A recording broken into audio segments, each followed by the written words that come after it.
아시아를 넘어 유럽의 심장부까지 복음의 불길을 전했던 2차, 3차 선교 여행. 그 위대한 여정을 마친 사도 바울의 마음은 이제 단 한 곳, 바로 예루살렘을 향하고 있었습니다. 3차 여행의 종착지였던 밀레도에서 그는 에베소 장로들을 불러 마지막 작별을 고합니다. 그가 남긴 고별 설교는 그의 남은 여정이 어떠할지를 암시하는 비장함과 사명감으로 가득 차 있었습니다. 그는 자신이 왜 예루살렘으로 돌아가야 하는지를 이렇게 증언합니다. 보라, 이제 나는 성령에 매여 예루살렘으로 가는데 거기서 무슨 일을 당할는지 알지 못하노라. 오직 성령이 각 성에서 내게 증언하여 결박과 환난이 나를 기다린다 하시나.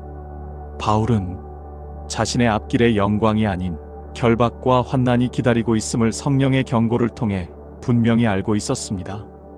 실제로 그는 예루살렘으로 향하는 모든 길목에서 선지자 아가보를 비롯한 많은 형제들의 눈물 어린 만류에 부딪혔습니다. 아가보는 바울의 띠를 가져다가 자기 손발을 묶으며 이 띠의 임자가 예루살렘에서 이방인의 손에 넘겨질 것이라고 예언했습니다. 그러나 바울의 결심은 흔들리지 않았습니다. 그는 눈물로 만류하는 이들을 향해 외쳤습니다. 여러분이 어찌하여 울어 내 마음을 상하게 하느냐? 나는 주 예수의 이름을 위하여 결박당할 뿐 아니라 예루살렘에서 죽을 것도 각오하였노라. 이것은 무모한 고집이 아니었습니다. 그것은 자신의 안위보다 자신에게 맡겨진 사명을 더 귀하게 여겼던 사명 우선의 가치관이었습니다. 그가 목숨을 걸고 예루살렘으로 돌아가려 했던 이유 중 하나는 이방 교회들로부터 모은 헌금을 예루살렘의 가난한 성도들에게 전달함으로써 유대인과 이방인이 그리스도 안에서 진정으로 한 몸임을 증명하고 교회의 하나됨을 지키기 위함이었습니다. 그의 고백은 그의 생애를 관통하는 단 하나의 목적을 다시 한번 확인시켜 줍니다. 내가 달려갈 길과 주 예수께 받은 사명, 곧 하나님의 은혜의 복음을 증언하는 일을 마치려 하면은 나의 생명조차 조금도 귀한 것으로 여기지 아니하노라. 결국 그는 예루살렘에 도착했습니다. 그러나 그를 맞이한 것은 환대가 아닌 유대인들의 살기등등한 분노였습니다. 그는 율법을 모독하고 성전을 더럽혔다는 거짓 고발을 당했고 성전에서 격분한 군중에게 집단 린치를 당해 죽음의 문턱까지 이르게 됩니다. 바로 그 순간 로마 군대의 천부장이 개입하여 그를 구출하고 체포합니다. 쇠사슬에 묶인 바울은 자신을 죽이려 하는 그 군중을 향해 마지막 변증의 기회를 요청합니다. 그는 로마 군대의 진영 계단 위에서 자신이야말로 누구보다 열심이었던 바리새인이었으나 다메섹 도상에서 부활의 주님을 만남으로 인해 어떻게 자신의 삶이 완전히 변화되었는지를 담대하게 증언합니다. 그의 간증은 박해자 사울에서 사도 바울로 변화된 제1편의 핵심 주제를 다시 한번 상기시킵니다. 그러나 군중은 그의 간증을 끝까지 듣지 않고 이러한 자는 세상에서 없애버리자 살려둘 자가 아니라고 외치며 광기에 휩싸입니다. 천부장은 채찍질을 통해 그에게서 자백을 받아내려 합니다. 바로 그때 바울은 자신을 보호할 마지막 카드를 사용합니다. 너희가 로마 시민 된 자를 죄도 정하지 아니하고 채찍질할 수 있느냐? 그가 로마 시민이라는 한마디에 모든 상황은 다시 역전됩니다. 이튿날 바울은 유대공의회, 즉 사내들인 앞에 서게 됩니다. 그는 자신을 신문하는 대제사장 아나니아의 불법을 꾸짖는 한편 그곳에 모인 자들이 율법의 부활을 믿지 않는 사두개인과 부활을 믿는 바리새인으로 나뉘어 있음을 간파합니다. 그는 공의회를 향해 외칩니다. 여러분 형제들아, 나는 바리새인이요 또 바리새인의 아들이라 죽은 자의 소망 곧 부활로 말미암아 내가 신문을 받노라. 이 한마디는 공의회를 순식간에 둘로 분열시켰습니다. 이것은 단순한 재판 전략이 아니었습니다. 바울은 자신의 모든 신앙과 사역의 핵심이 바로 예수 그리스도의 부활에 있음을 다시 한번 선포한 것입니다. 소동이 극심해지자 천부장은 바울을 다시 영내로 피신시킵니다. 교회의 원수였던 자가 이제는 이방 군대의 보호를 받아야만 하는 아이러니한 상황 속에서 그의 고난은 이제 시작에 불과했습니다. 바울의 부활 증언으로 인해 사내들인 공의회가 극심한 분열에 휩싸인 그날 밤, 주님께서는 로마 군대의 영내에 갇혀있는 바울에게 나타나셨습니다. 그리고 그에게 1차 선교 여행의 첫걸음과도 같은 강력한 확신과 사명의 말씀을 주십니다. 담대하라. 내가 예루살렘에서 나의 일을 증언한 것 같이 로마에서도 증언하여야 하리라. 이 한마디는 바울의 남은 생애를 이끌어갈 나침반이 되었습니다. 그의 최종 목적지는 로마이며 그 여정은 하나님의 주권적인 보호 아래 있음을 확증해 주신 것입니다. 이 약속은 즉시 시험대에 올랐습니다. 날이 새자 40여 명의 광신적인 유대인들이 바울을 죽이기 전에는 먹지도 마시지도 않겠다며 맹세하고 암살단을 조직했습니다. 그들은 대제사장들과 결탁하여 바울을 다시 공의회로 불러내는 척하며 길에서 그를 죽일 음모를 꾸몄습니다. 그러나 하나님께서는 이 은밀한 계획을 바울의 생질, 즉 그의 조카를 통해 알게 하셨습니다. 바울은 이 정보를 로마의 천부장에게 전달했고 천부장은 사태의 심각성을 깨달았습니다.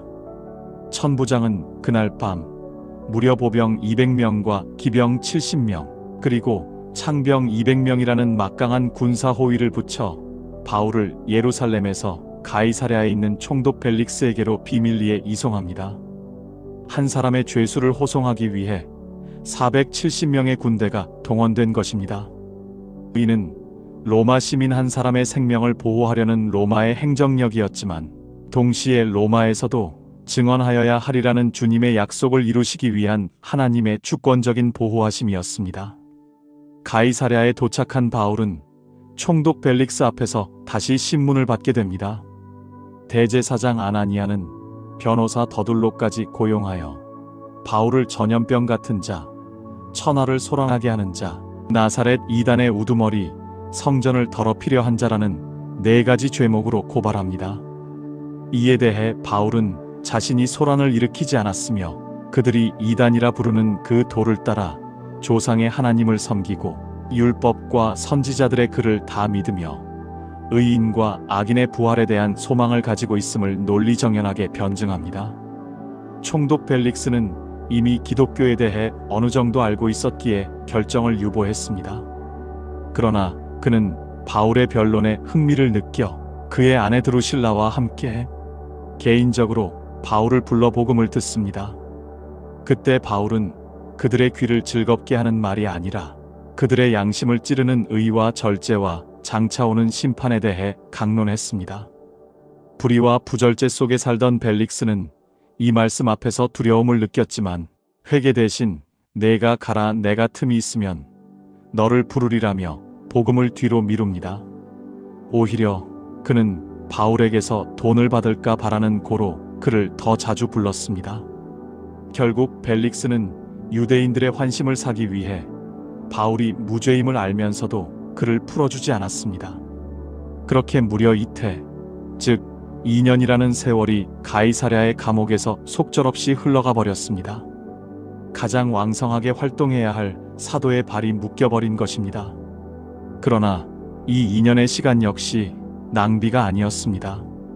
그것은 바울로 하여금 세상의 중심 로마로 가기 전 멈춰서서 자신의 사역을 돌아보고 훗날 그의 가장 위대한 서신서들을 집필할 영적인 내공을 쌓는 또 한 번의 침묵의 훈련 기간이었습니다.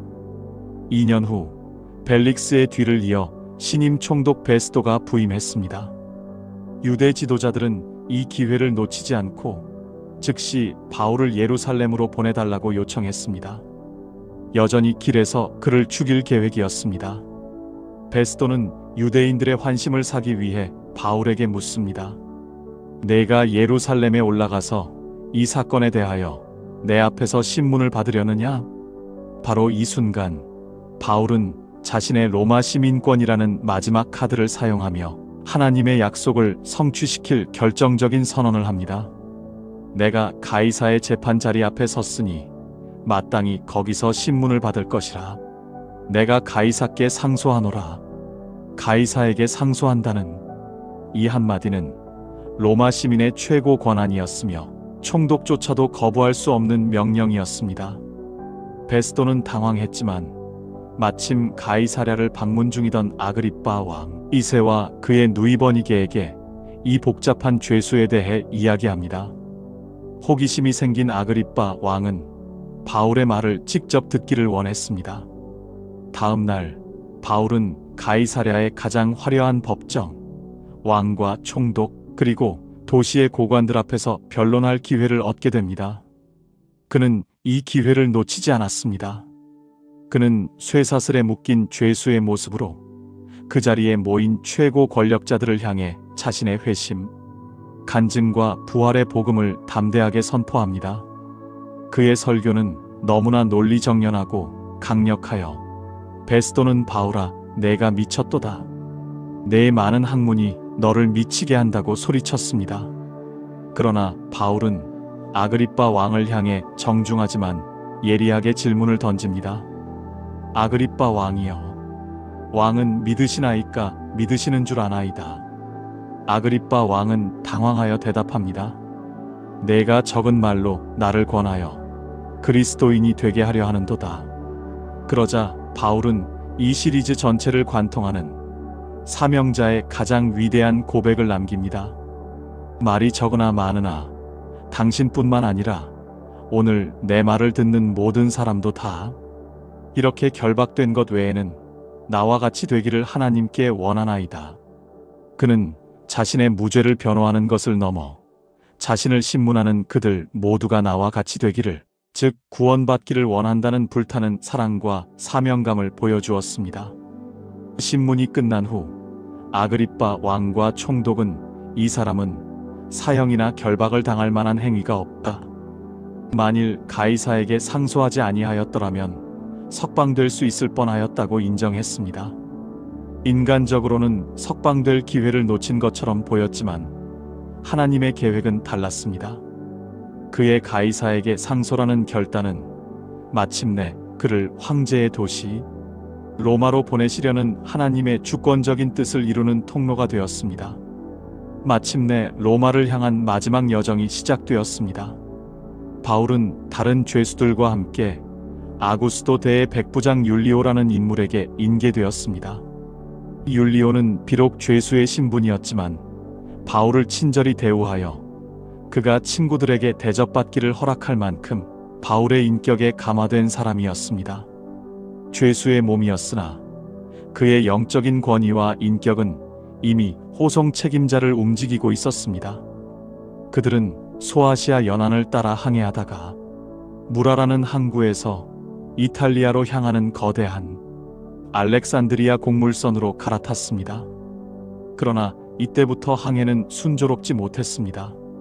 바람이 역풍이었고 항해하기 위험한 금식하는 절기가 이미 지났습니다. 바울은 오랜 항해 경험과 성령의 감동으로 이 여행의 위험을 직감했습니다. 그가 경고했습니다. 여러분이여, 내가 보니 이번 항해가 화물과 배만 아니라 우리 생명에도 큰 타격과 많은 손해를 끼치리라. 그러나 백부장 율리오는 죄수 바울의 말보다 선장과 선주의 말을 더 신뢰했습니다. 인간의 전문 지식과 경제적인 논리가 하나님의 사람을 통한 경고보다 더 크게 들렸던 것입니다. 이것은 인간의 이성과 하나님의 계시 사이의 영원한 갈등을 보여줍니다. 그들은 남풍이 순하게 부는 것을 보고 자신들의 결정이 옳았다고 확신하며 닻을 올렸습니다. 그러나 그 순풍은 가장 무서운 속임수였습니다. 얼마 안 되어 유라굴로라는 이름의 광풍이 배를 덮쳤습니다. 헬라어와 라틴어의 합성어인 이 이름은 북동쪽에서 불어오는 폭풍을 의미하며 지중해에서 가장 악명 높은 태풍이었습니다. 배는 순식간에 통제 불능 상태가 되었고 바람에 밀려 속수무책으로 떠내려갔습니다.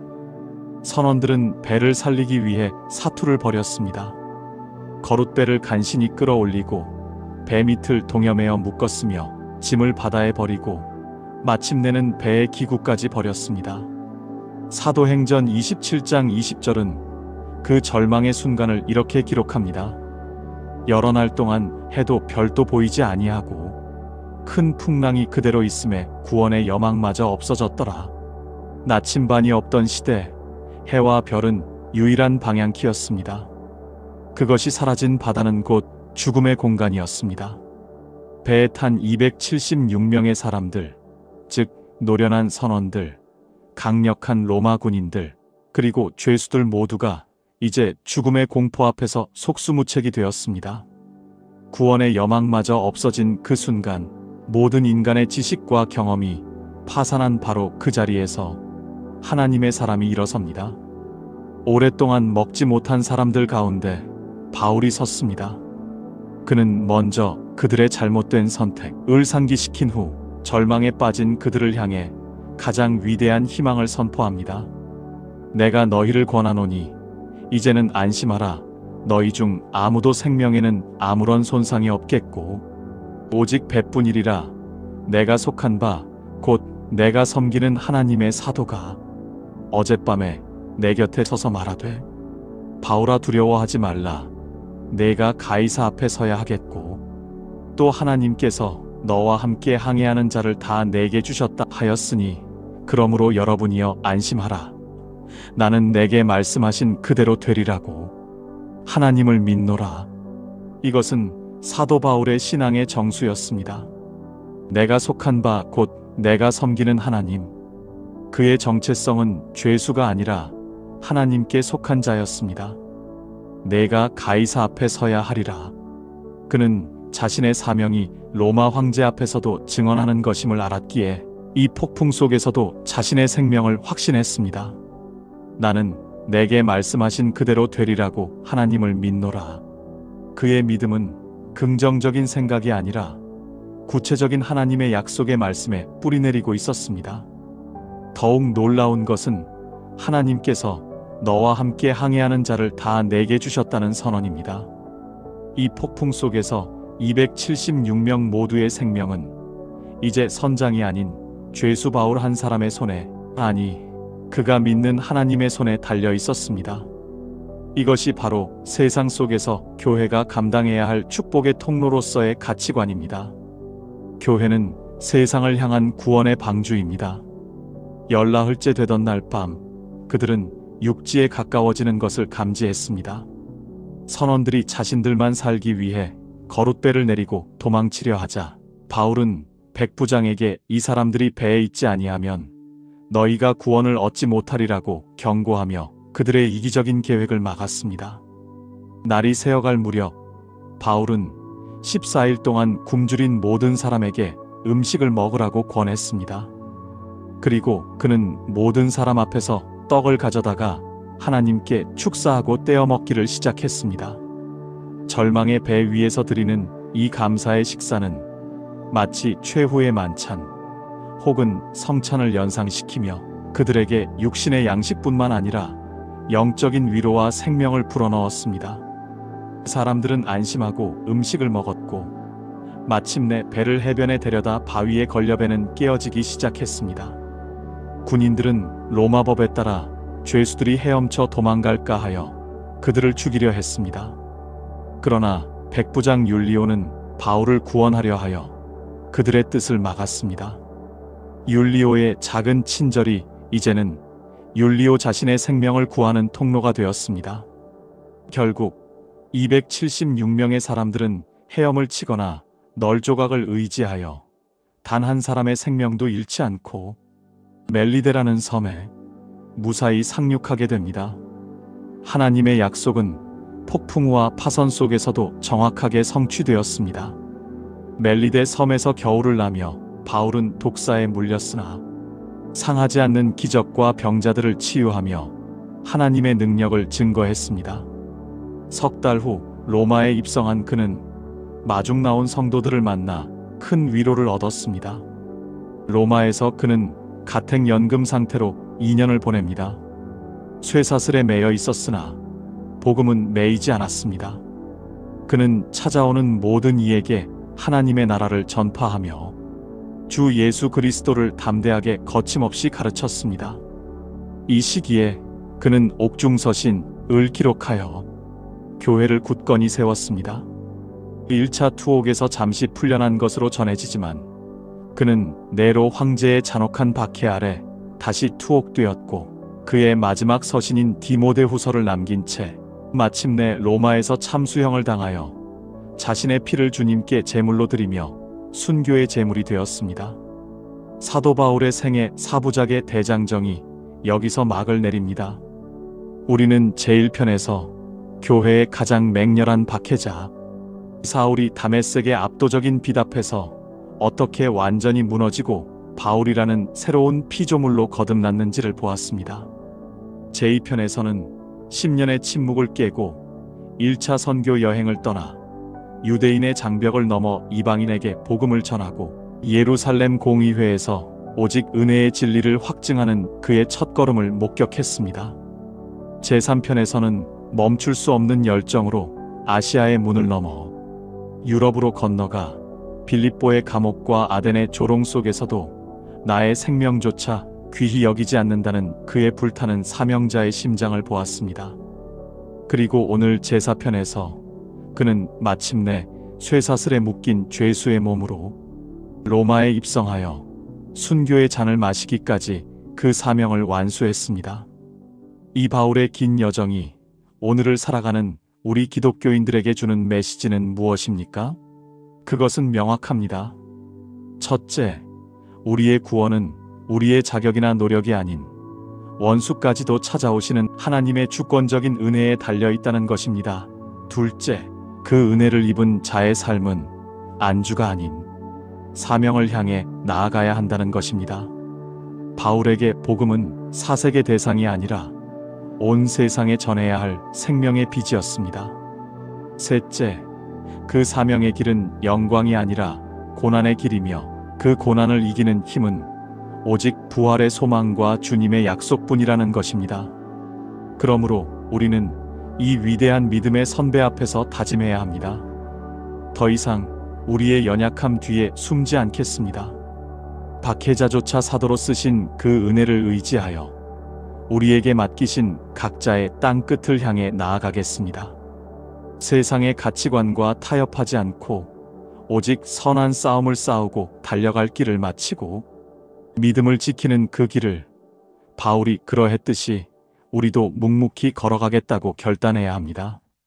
저희의 달려갈 길을 아시는 주님, 박해자 사울의 발걸음을 돌이켜 사도 바울의 위대한 여정을 시작하게 하신 하나님의 놀라우신 은혜와 주권을 찬양합니다. 저희는 오늘 그의 마지막 여정을 통해 한 영혼이 복음에 사로잡혔을 때 그 삶이 얼마나 위대하게 변화될 수 있는지를 보았습니다. 주님, 저희의 삶을 돌아봅니다. 저희는 너무나 자주 주님의 은혜에 감사하면서도 복음을 위한 고난은 피하려 했습니다. 바울처럼 내가 속한 바 곧 내가 섬기는 하나님을 담대히 고백하기보다 세상의 풍랑 앞에서 구원의 여망이 없다며 좌절하고 원망했습니다. 주님의 사명을 감당하기보다 마가처럼 나의 편안함을 좇아 뒷걸음질 쳤던 연약함을 용서하여 주옵소서. 간절히 구하오니 저희에게 사도 바울이 가졌던 그 불타는 심장을 허락하여 주옵소서. 저희를 얽매는 두려움의 쇠사슬을 끊어주시고 로마에서도 증언하여야 하리라는 그 거룩한 사명감으로 저희의 삶을 채워주옵소서. 그리하여 저희가 이 땅에서 숨을 거두는 마지막 순간에 나는 선한 싸움을 싸우고 나의 달려갈 길을 마치고 믿음을 지켰으니라는 바울의 승리의 고백이 바로 저희의 고백이 되게 하여 주옵소서. 저희의 남은 생애가 그 위대한 믿음의 경주를 완주하는 거룩한 흔적으로 가득하게 하여 주옵소서. 살아계셔서 지금도 저희와 함께 하시는 우리 주 예수 그리스도의 이름으로 간절히 기도드립니다. 아멘. 이 영상이 주님의 은혜를 나누는데 도움이 되셨다면 채널을 위해 구독과 좋아요로 마음을 표현해 주시기를 부탁드립니다.